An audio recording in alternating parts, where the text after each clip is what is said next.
For more than 50 years now, if you wanted the biggest, baddest Mustang on the block, you got yourself a Shelby GT500.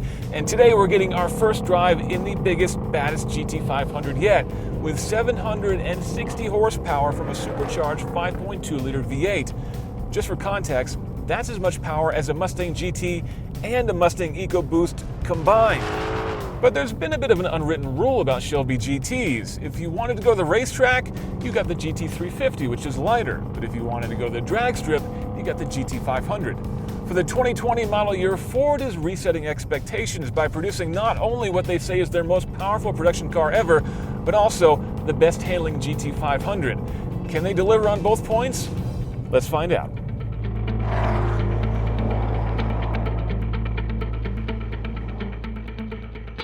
All right, we've come into the racetrack, we're changing cars, and we're going to start by finding out if the GT500 can still do what we know it should do very well, which is go incredibly quickly in a straight line. We've got a quarter mile of empty asphalt ahead of me.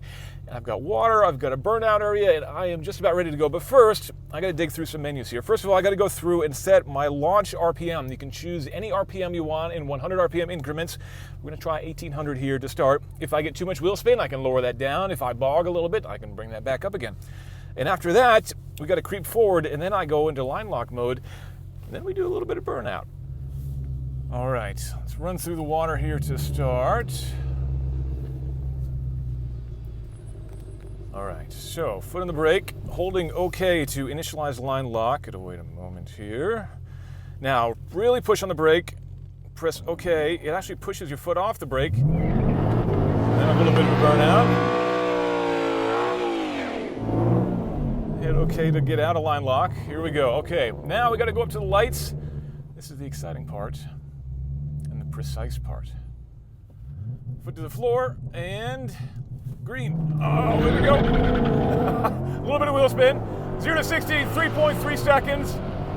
And the quarter mile, theoretically, in just 10.7. I don't think I did quite that quickly. I'm gonna guess maybe in the mid-11s. But 10.7 for a stock car is pretty remarkable. Yeah, that's about a full second slower than the Dodge Demon can do, but keep in mind, the Dodge Demon comes on drag radials. The 10.7 that was set in this car was actually on the street tires, the Michelin tires, which are actually really good on a road course too. That is a really impressive time for a street legal car, even one with 760 horsepower. Now you might have noticed that I wasn't doing any shifting here, and that's not because this car has an automatic. It actually has a 7-speed DCT, a first in a Mustang, and out here, that's a huge advantage, shifting in just 80 milliseconds. But interestingly, if you put this car in track mode, it actually emulates power shifting. And if you don't know what power shifting is, basically, in a manual transmission, that means when you grab the next gear, you don't lift off the gas. The car basically does the same thing here. So as you go from one gear to the next, to the next, to the next, it gives you a little bit of extra gas and a little bit of extra kick in the pants as you're flying down the quarter mile. Yeah, okay, maybe having 3 pedals will be a little bit more fun, but trust me, you're gonna be way quicker out here on the drag strip with the DCT. Now it's time to get my slip and see how I did. How'd we do? Got an 11.4, looks like. 11.4. All right, that's not too bad. Yeah, not too bad. All right, I'm going to try again, see if I can do better. Okay. Thanks, man. Yep. 11.4. Mind you, I'm not really a drag racer. I'm kind of a newbie at this. What I do know, though, is I'm going to do that again.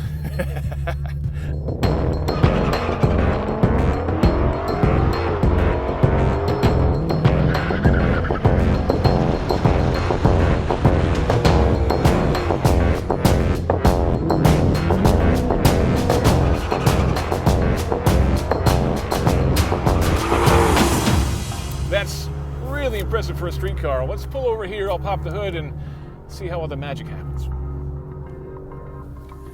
Taking a look at the proverbial heart of this literal beast, again, we've got a 5.2-liter V8 in here. The block is shared with the GT350, but it's seen some significant updates this year to deal with the 12 PSI of boost that's coming from this Eaton supercharger nestled down in the V. How'd they get it so low? Well, they actually flipped it over. The scroll is on the bottom now at this point, and on top, we've got an air-water intercooler to keep that intake air nice and cool. Also keeping things cool, 50% more cooling air through the front than in the GT350, and a massive duct in the hood to pull all that hot air back out.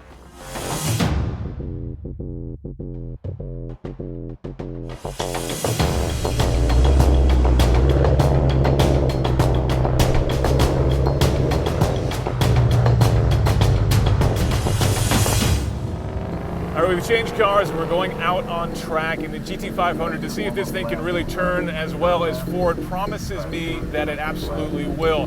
Now, a couple disclaimers. First of all, my first time at this track, so all disclaimers apply when it comes to blown apexes, missed braking points, and all that good stuff. Second of all, this roll bar you see here in this harness, these are not factory options. You can tick all the boxes you want to in that fun online configurator. It doesn't matter how many options packages you include. This will not show up when your car arrives at the dealership, so don't complain to them.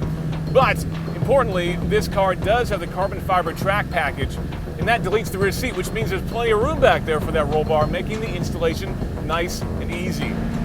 Now, what else do you get with the carbon fiber track package? Well, as you can guess, a lot of carbon fiber, including some aero bits up front and that big wing hanging off the rear bumper back there. It is adjustable, and I hope they've got it in full downforce position because this track is pretty ornery to say the least. But the most noticeable thing by far would be the carbon fiber wheels at every corner, shaving 15 pounds per corner in unsprung mass. That is a huge savings and makes a big, big difference when you're out here on a track that's got a little bit of bumps like this one seems to have. And the final disclaimer I want to make is that this is a 6-point harness, so if my voice goes up an octave in the braking zones, now you know why. As I'm going through the warm-up lap on this car, normally in a new car on a new track, I'd be keeping an eye on the oil pressure, which is nice and easy to do thanks to the big gauge in right here on the dashboard. A lot of cars and a lot of tracks will suffer from oil starvation issues if you're going around long corners, right like that one or left like the other one, depending on where the oil pickup is in the oil pan. But Ford actually, in the 10,000 hours of on-track testing that they put this car through, they came up with a really interesting solution, which is basically what they call an active baffle in the oil pan. It allows oil to flow in one way in the oil pan, but it keeps it from flowing back out the wrong way. That ensures that you get nice, steady oil pressure, even without going to a dry sump system, and even in a long neck stretcher of a corner like this one right here. Here we go, coming on the front straight for the first time. Time to put my foot to the floor. Are you ready? I am. Here we go. 760 horsepower. Wow. All right, hard on the brakes.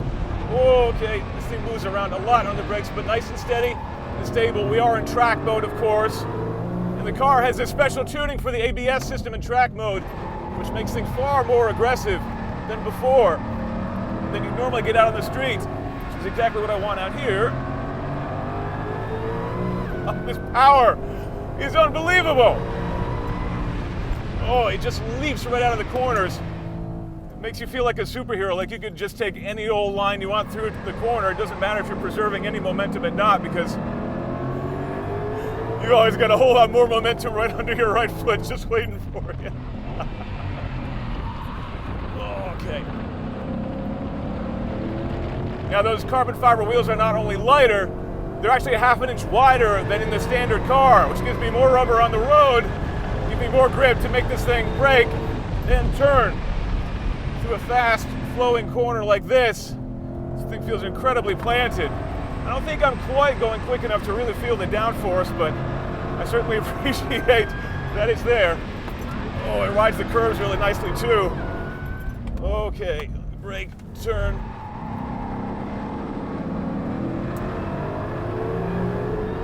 And oh my goodness, does that sound good. So many turbocharged or other cars with forced induction have to rely on a lot of synthetic stuff to make anything happen here in the cockpit, but man, this thing sounds ridiculously good. All right, patience, patience, patience in this corner. Long left-hander. Oh, push the front a little bit there. And there. All right, back on the front straight, foot to the floor. Oh. I've got shift lights up in the dashboard.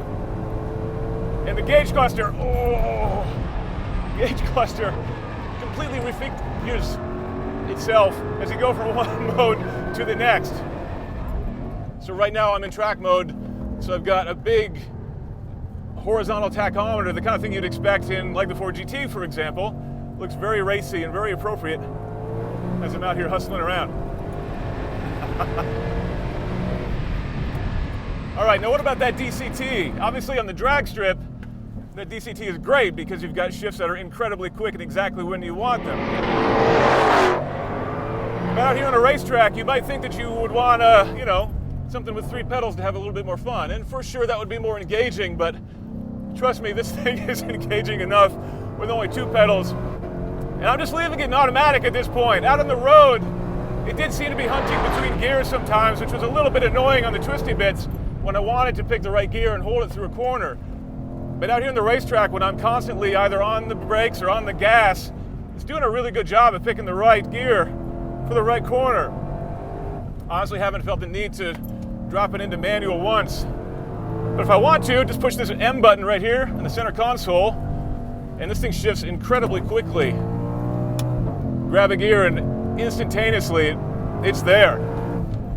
That's pretty great, and like nothing you've ever seen in a Mustang before.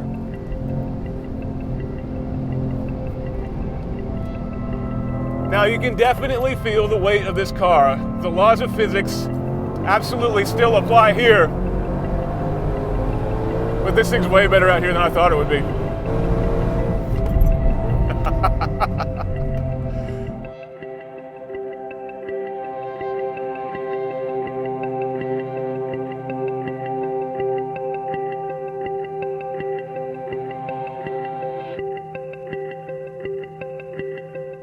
We're changing cars one more time so that I can get behind the wheel of this absolutely beautiful 1967 Shelby GT500 on loan from Hagerty.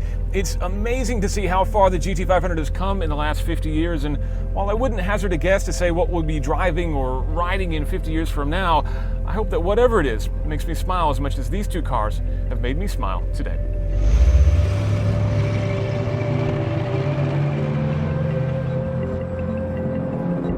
So that's my take on the GT500, a remarkable accomplishment, but for my money, I'd probably still go with the GT350. You can check out our impressions of that over on the site, and we've got a video of the GT350 as well. But we want to know what you think. Let us know in the comments, and make sure that you like and subscribe.